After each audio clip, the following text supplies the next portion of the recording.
আগামী 5 দিন ভারী থেকে অতি ভারী বৃষ্টি হতে পারে সারা দেশে।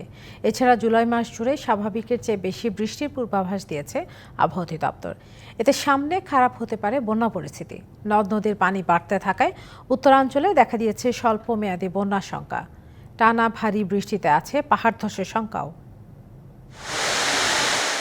গত কয়েকদিন ধরে দেশের বিভিন্ন এলাকায় চলছে ভারী ও অতি ভারী বৃষ্টি ও উজানের ঢলে এরই মধ্যে প্লাবিত সিলেট ও সুনামগঞ্জের বিভিন্ন এলাকা। এই পরিস্থিতির উন্নতি হতে না হতেই আবারও দুঃসংবাদ। 5 দিন ভারী বৃষ্টির সাথে জুলাই মাস জুড়েই স্বাভাবিকের চেয়ে বেশি বৃষ্টি হতে পারে। দীর্ঘমেয়াদী পূর্বাভাসে এমন তথ্য দিয়েছে আবহাওয়া অধিদপ্তর। নগদের কাছে সব গ্রাহকই প্রিয়, তাই তো সারা দেশে ক্যাশ আউট চার্জ সবচেয়ে কম।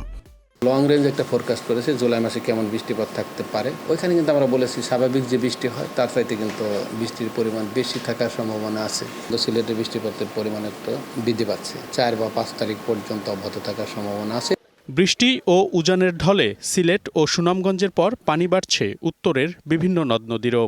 ফলে বিভিন্ন এলাকায় নতুন করে দেখা দিতে পারে স্বল্পমেয়াদী বন্যা।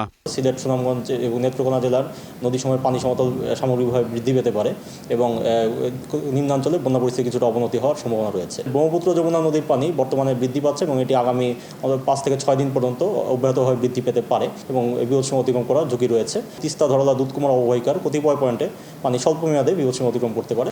এদিকে কয়েকদিন টানা ভারী বৃষ্টিপাত চলছে চট্টগ্রাম, বান্দরবান, রাঙামাটি, খাগড়াছড়ি, কক্সবাজার ও সিলেটের পাহাড়ি এলাকায়। ফলে এসব এলাকায় তৈরি হয়েছে পাহাড় ধসের শঙ্কাও।